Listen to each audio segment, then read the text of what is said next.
Just took a bit longer to find my way home. Chapter 4. We finally meet.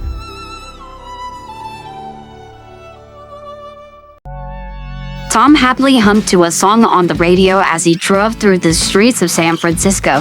He took a sip of his coffee, which had now run cold, but he didn't care. He was living the dream. Life was perfect. He was enjoying his new job. Just today, he had successfully stopped a robbery, assisted in a car accident, and arrested a small drug cartel with a few of his new partners. Sure, he missed Green Hills from time to time, but as he drove through the city and thought about all the people he helped, all those thoughts melted away. He felt like he was finally making a difference. Maddie was just as happy as him. She was closer to her sister and had gotten a job at a big vet office 15 minutes away from their home. They had gotten a nice place. He and Maddie had managed to settle in just fine. The only one not enthusiastic about the move was Ozzy, and that was because the dog missed his long walks in the forest. But even the loving golden retriever grew to enjoy their long walks along the sidewalk in the early mornings and evenings. All in all, Tom would say life was good. He pulled into a spot on the side of the road and parked. He grabbed his keys and coffee cup and got out, entering his house through the front door. Ozzy happily barked as he entered. Hey, Ozzy. He said, getting down on his knees as he greeted the golden retriever. Ozzy happily gave him kisses. Tom laughed and gently pushed the dog away so he could stand back up to greet his wife. He placed his keys down on the counter as he entered the kitchen to see Maddie already busy making dinner. She had changed out of her scrubs and into a comfy blouse and pair of shorts. Hey, Mads. He greeted, planting a kiss on her cheek as he walked by to dispose of his coffee cup. Hey, Tom, how was work? She asked, finishing up whatever she was stirring. Good. A bit busy. He said as he sat down at the kitchen table. Maddie smiled and began to tell him all about her day. This was the new routine they had down, one they had perfected after being here for 6 months. Just as they were cleaning up from dinner, a loud crash came from outside, startled the both of them. Maddie glanced at Tom. He nodded. He walked outside. It had come from just out front where they kept their trash bins. He saw small sparks emitting from behind the now knocked-over bins. Odd, and a bit freaky. He stepped closer and peered behind the garbage cans. His eyes widened. That was not human. He didn't know what it was. He was silently beginning to freak out. This was not good. He took a few deep breaths. He had to remain calm. He needed to get help. Maddie? He shouted as he ran back inside. Maddie quickly came out of the kitchen with a towel on hand. What? What is it? She asked urgently, worried that something was wrong. Tom ran a hand through his hair. He pointed outside, not sure how to put it into words what he had just seen. There's a weird creature outside. Weird creature? Yeah, it's blue and sparking. Maddie put her towel down, positive her husband was possibly over-exaggerating. But when she saw what Tom was talking about as he led her outside, she realized that her husband had been right. A weird blue creature was unconscious behind their trash. Little blue sparks occasionally crackled and flew off in his body. Do you know what it is? Maddie could only shake her head. But as she got a closer look, her heart sank. The little guy's fur was burned in some places. Some patches were shorter than others, revealing horrible wounds.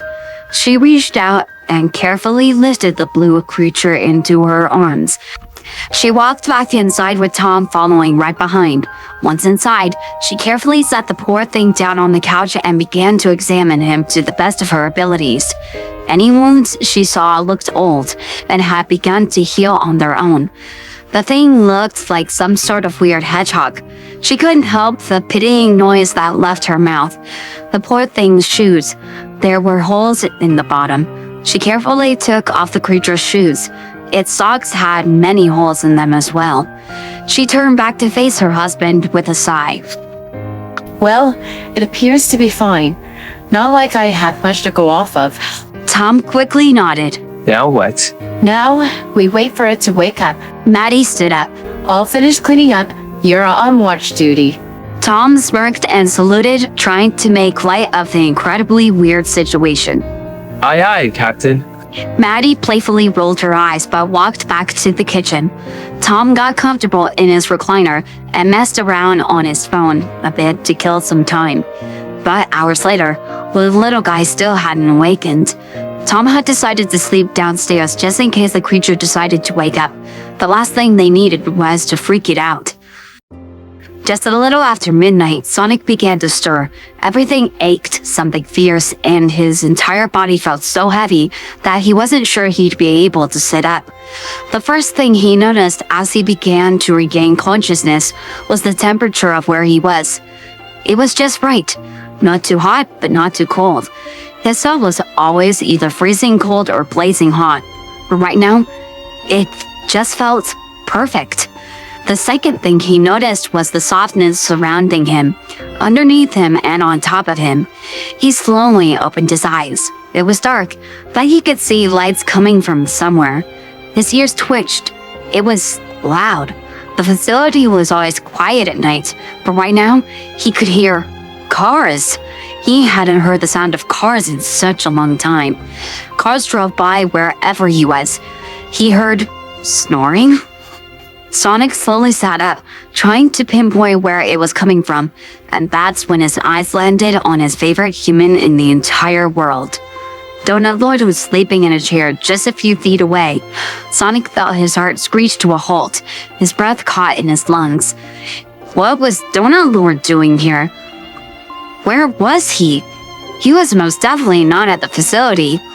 Why was he here?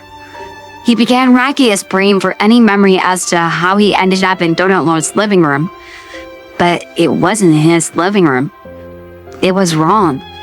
It wasn't like the cozy atmosphere he had grown used to in Green Hills. Getting back on task, he remembered running away from the facility once he had gotten the tracker off.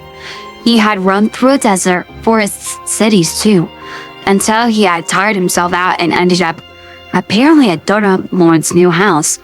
Pretzel Lady must be here too. He felt like giving the man a hug.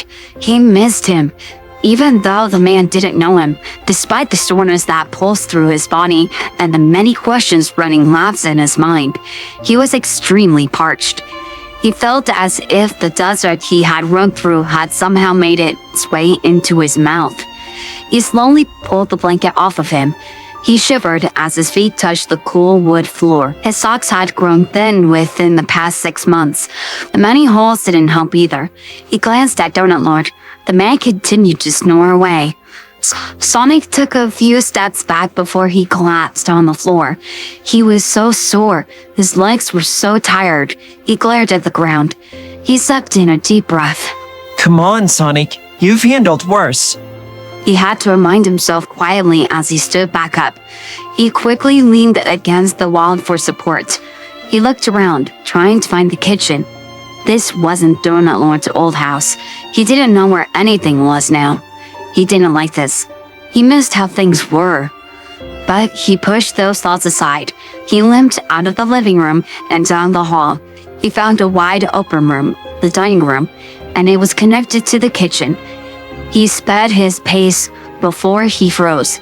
He had no idea where the cops were, and the last thing he wanted to do was wake Donut Lord up. Those counters were a bit high as well. He wasn't sure if he would be able to reach the cabinets. Maybe he could at least try and get to the sink. He took a few steps back before running forward. He leaped and grabbed onto the counter. He managed to pull himself up. Now sitting in front of the kitchen sink, he wasted no time. He turned on the faucet and watched as water poured from the tap. He quickly cupped his hands and began to drink. He couldn't help but sigh as the water slid down his throat. He quickly abandoned using his hands and instead positioned himself so his mouth was directly under the stream of water. After a few big gulps, he sat up straight once again to take a breath. He froze, watching as the kitchen lights turned on. He slowly glanced at the kitchen entrance. Donut Lord stood there, wide awake and with eyes as wide as ring portals when activated.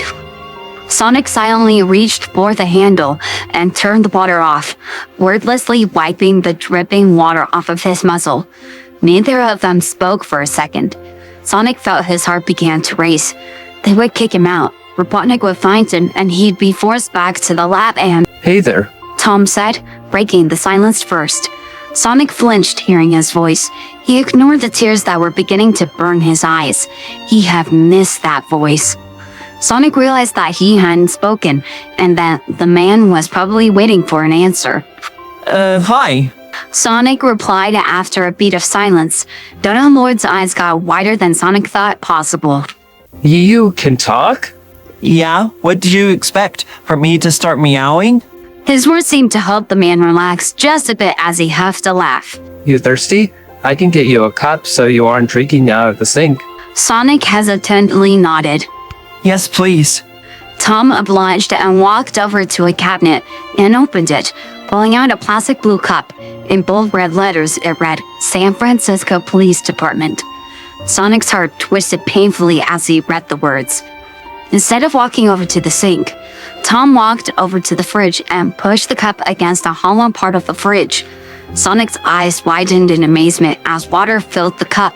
I didn't know fridges could do that. He mumbled out loud to himself. Donut Lord must have heard though, because he let out an amused huff. They can spit out ice too. Want any? Sonic shook his head. I'm good, thanks. Donut Lord nodded. Once the cup was full enough, he handed it to the blue hedgehog. Sonic began to eagerly gulp it down. Slow down, bud. You'll make yourself sick. And Sonic did just that. He reluctantly slowed down. I'm Tom, by the way. I know. What? What? Sonic repeated. He internally winced. Way to go, Sonic. The man probably thought he was crazy. He waited for him to tell him to leave his house, but he didn't. So, what's your name? Oh, right. It's Sonic. Nice to meet you, Sonic. How are you feeling? I found you behind the trash. My wife said you looked fine, but, just want to make sure. Sonic took another sip of water before responding. Really sore. But I'll be alright. Nothing a little nap can't fix. He replied, hoping he sounded more cheerful than he felt. Why don't we head back to bed then? We can talk further in the morning, okay? Sonic hesitantly nodded. He was letting him stay? In his house? Here? He felt like he was dreaming. Maybe it was a dream and he'd simply wake up back in the facility. Not like it would be the first time. Tom took his cup so he could jump down. As soon as his feet touched the floor, he collapsed. Whoa, were you alright? Tom asked, reaching out to help him up. Sonic craved to grab onto his hand. He had wished for a moment like this since he had first seen Donut Lord. But all he saw was a hand reaching out to hurt him.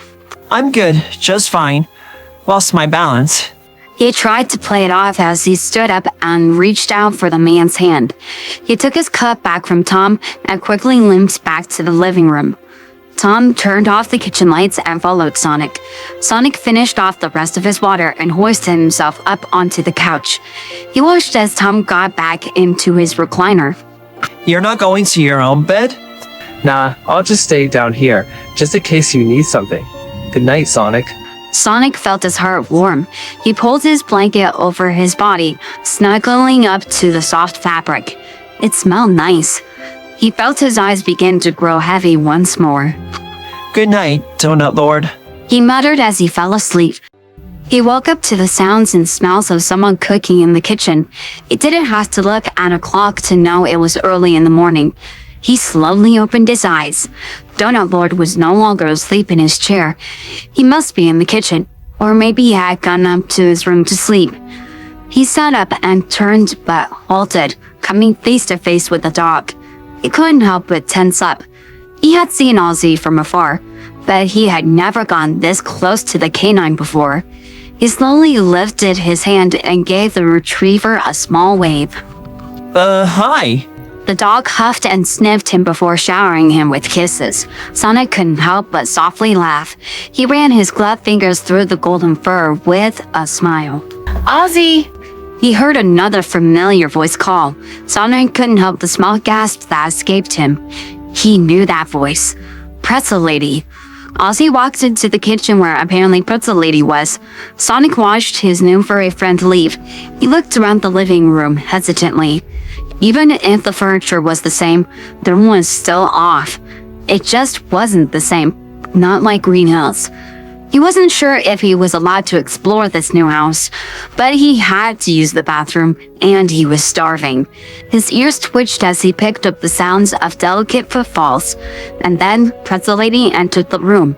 She did a double take, seeing him wide awake, but she quickly schooled her expression into one of kindness, and Sonic felt something inside him break as she got down on her knees, so she was at eye level with him. He swallowed roughly. Good morning. Feeling any better? Sonic took a second to find his voice before speaking. Yeah. He eventually managed. He watched as shock crossed her features before it faded away into that same kind expression again. You can talk. Sonic nodded. My name's Maddie. What about you? I'm Sonic. It's very nice to meet you, Sonic. She said, holding out her hand. Sonic placed his hand in hers. She gently wrapped her fingers around his hand and shook it. Sonic felt his eyes burn with tears. The most gentle touch he has received in almost a little more than a decade. I made breakfast. Would you like some? Sonic felt his mouth water at the thought of a fresh, warm meal. He nodded quickly, a smile slowly forming on his face. All right, let's go. She said, standing up and walking out of the living room. Maddie, do you know where the bathroom is? He asked as he got off the couch. Oh, yes. Just down the hall. It's the first door on the right. Thank you. He replied before quickly walking down the hall. He found the door she was talking about and entered the hall bathroom and did his business. As he was washing his hands, he couldn't help but glance at himself in the mirror. He winced as he got a good look at himself. He looked awful. Uneven patches of fur, his ribs just barely visibly poking out of his sides, and his eyes just looked more dull. He honestly felt more dull. He supposed that was what 6 months of torture plus 10 years of loneliness did to a person. He sped up the process of washing his hands. He didn't want to keep Maddie waiting. He left the bathroom and entered the kitchen. He saw Donut Lord leaning up against the counter with a coffee mug in hand.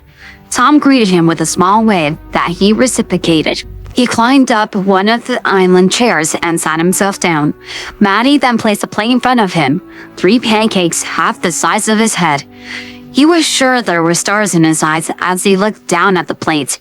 Even before being used as the doctor's lab rat, he had never had so much food in front of him, let alone fresh and hot.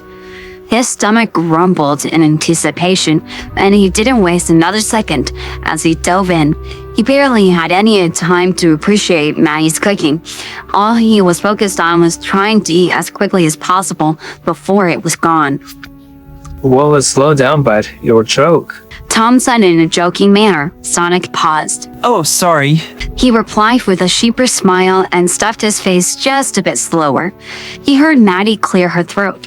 So, Sonic, mind if we ask you a few questions? Sonic shook his head with a smile. Not at all. Ask away. What are you exactly?